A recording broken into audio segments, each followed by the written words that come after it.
So I'm Dan Lefler. I'm an adult gastroenterologist working in Boston at Beth Israel Deaconess, and I lead the Celiac program at Takeda Pharmaceuticals for the last couple years. First of all, obviously, thank you so much to Marilyn and the team at CDF. The Herculean efforts to get us this far are really what the field needs. We can, Ed and I and others can work as hard as we can in our little clinics and our celiac centers scattered around the world. But really to move the needle for patients everywhere, it's going to take this sort of fundamental foundational effort with government engagement. So really, again, hats off to Marilyn and the CDF for all this fundamental work. So I wanted to actually start with a problem that I see in celiac disease and try something a little bit interactive. We'll see if it works or not. But I know around this table, and I don't know who's who, but a fair number of people have celiac disease around this table, and a fair number don't. And so look around if you don't know people and try to decide if you can figure out who those people are and who aren't, right?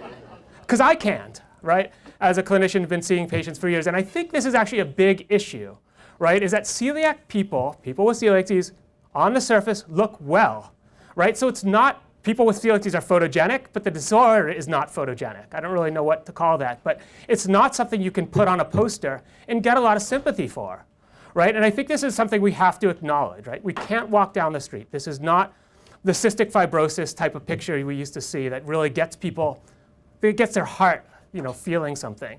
This happens not just in funding. It's important, and I think it is a barrier to funding. But this is also, I think, why a lot of gastroenterologists don't go into celiac disease. They go into other disorders. You have inflammatory bowel disease. You have your colon out, right? You have an ostomy. You have a scar on your stomach. You could always show that. There's nothing that a celiac patient in general can show anyone to say that they're sick. There's people with severe osteoporosis, right? It's invisible. An increased risk of lymphoma, invisible. Cognitive issues, invisible. All the things that affect people's lives, the social burden, the anxiety around putting anything in your mouth ever for the rest of your life, totally invisible, right? So unless we acknowledge that these things are not going to be noticed by people, unless we really bring them out, then the disorder is going to continue to be neglected. And so I think we're very used to sort of not talking about these things, saying, it's just a diet. We're going to get through our lives, get through the day-to-day, right? But that's not actually what is going to get people excited about supporting the condition. So I hope that resonated, but I really think it's something we have to get better at doing as a community, is complaining and talking about that this really is affecting our lives every day, every minute, all the time. The burden is huge, even if you can't see it. And I think that's maybe the place to start. So I've honestly touched on a lot of things I think are really important to talk about already, but I'll go through them a little bit more in detail. In a couple bullet points. The first one being, as I just talked to, the gluten-free diet is not a cure, right? So I think that's one that is commonly misperceived. Medical community, lay people, everyone say, all right, you get diagnosed, you go on a gluten-free diet, and you're done, right? Everything should be fine. We know that's not true. We know that a large proportion, probably the majority of people with celiac disease, at least in adulthood, never get fully better on a gluten-free diet. We have ongoing intestinal damage, we have ongoing symptoms, we have ongoing things, again, like osteoporosis, ongoing increased risks of cancers, and including lymphoma. So some of these things, most of them get better, but few of them go back to normal. So gluten-free diet is a great treatment, right? We were in a terrible state 70 years ago before we had it, but it is not a cure, and it does not fix all the problems. There is a true need for more than we have today. Common, I think Ed's going to talk about this in much more detail, so I won't go into it, but it's a common disorder. We've talked about millions of people in America with celiac disease. That's 10 times more common, roughly, than type 1 diabetes, 100 times more common than cystic fibrosis. So we should just think about it in perspective of a lot of the other disorders that get talked about a lot more. Celiac disease is actually a lot more frequent, although it's underdiagnosed, right? And I think that might be one of the differences. You can go through life suffering with celiac disease and never know about it in a way that's you obviously cannot do if you have type 1 diabetes, for instance. And again, I don't think we have great data, and I'll talk about that as a research aim later, but probably 25% of people with celiac disease in America are diagnosed. I mean, 75% are walking around continually at increased risk because we don't have screening programs. We haven't gotten to the stage where this is recognized as a public health issue, which it truly is. We have good tests for it, but we don't use those enough, and so people don't get diagnosed. And I think that's one of the big tragedies of celiac disease is it's so easy to diagnose and it's so infrequently done. Going on, celiac disease, again, back to the life-altering. It's life-altering in everyone, right? No one starts a gluten-free diet and it's easy from day one. No one is not impactful. But it is also life-threatening in a small number. And these are ones that come along later in life usually. You get things like refractory celiac disease. These are true complications of celiac disease that need a lot more attention. And the downstream ramifications of not actively and sufficiently treating celiac disease can be very, very severe.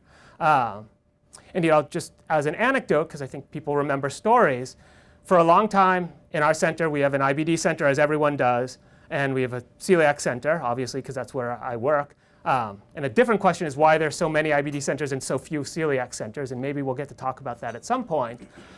But we were constantly sort of ribbed a little bit by my friend and a wonderful clinician, the head of the IBD centers, that come over to us, we'll work with a real inflammatory bowel disease, right?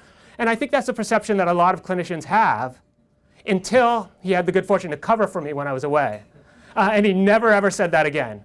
It went from, come over, your patients aren't that sick, to like, oh my God, your patients really have problems and you have nothing for them. He has a panel of drugs and different things he can use for his patients with IBD.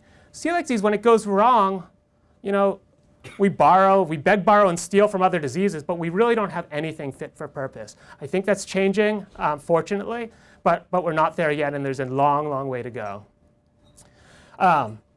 It's also a disease that affects everyone, from infancy to old age. I think actually, interestingly, I'm coming around on this, where I think most people actually do develop celiac disease in childhood. And again, I might be stealing some of Ed's thunder, sorry about that. And it just shows that we're missing opportunities for early diagnosis and better treatment. But people can be diagnosed at any age. And the average age of diagnosis in the United States is around, anyone want to call it out? Around 40. Awesome. So around 40. So it's the whole lifespan. But it's on average, in the US at least, an adult disorder. And that's a common misperception. So it's not just GI symptoms, as I think you all know. I think it's, GI symptoms are awful, but I think talking about some of the other things you can get, especially the neurologic symptoms and issues that are, I think there's better and better documentation of, can be really important. Realizing that it's a systemic disorder. It can affect every single part of your body. There's not a single organ in the body that celiac disease cannot affect. And it really gives us a good sort of model for understanding immune-mediated disorders, but also shows that it is severe. It's not just belly pain, right, which tends to be sort of underappreciated. The other thing I like to say is that the analogy I like to make is that if there was something in the food supply that was poison to a certain genetic cohort of the population, and that significantly increased the risk of cancer, there would be a huge uproar to get that out of the food supply, to have significant labeling, to have ways of treating this, right? But that's exactly what gluten is. I think it's not wrong to use that word for celiac disease, as gluten is a poison, right? Because it does increase your risk of cancer. It does damage the body in a very significant way. The amount of damage and the type and the timing, different for different people. But I think it's not wrong to use that word, especially when we're talking to people who don't know that much about celiac disease and trying to put the actual true ramifications of celiac disease in perspective. And finally, there's cost and quality of life, right? So I think that oftentimes it seems like the burden is all on the patients and it doesn't cost anything to society. I think that's a very real misperception, is that you diagnose with somebody, you go on a gluten-free diet, it might be expensive for you, but it doesn't cost anything to society. And then because of that, people like insurance companies and to some extent even governments can sort of turn a blind eye and be like, it's not our problem, it's your problem. That is actually not true, and there's increasing data coming out. There's actually a huge societal cost in real dollars of celiac disease, partially due to misdiagnosis because people are getting CAT scans and physician's visits and colonoscopies and other tests that they don't really need, and they're missing the problem, and those really add up. But also because we're not doing a good job treating the disorder well, and so people are coming back with ongoing symptoms and complications. I think this is one of the ways that we could start talking about the need for covered dietitian visits. Because although the data out there isn't great for it, I think in clinical practice we all know that getting good, high-quality dietary education early on makes a huge difference in somebody's trajectory. The dietitians are out there and they're willing to be trained and learn about celiac disease. But right now there's just no incentive for them to do so because no one's getting covered for those dietitian visits. So that's really a critical issue and such a solvable one because dietitian visits are a whole lot cheaper than colonoscopies and CAT scans and things like that, and let alone hospital stays.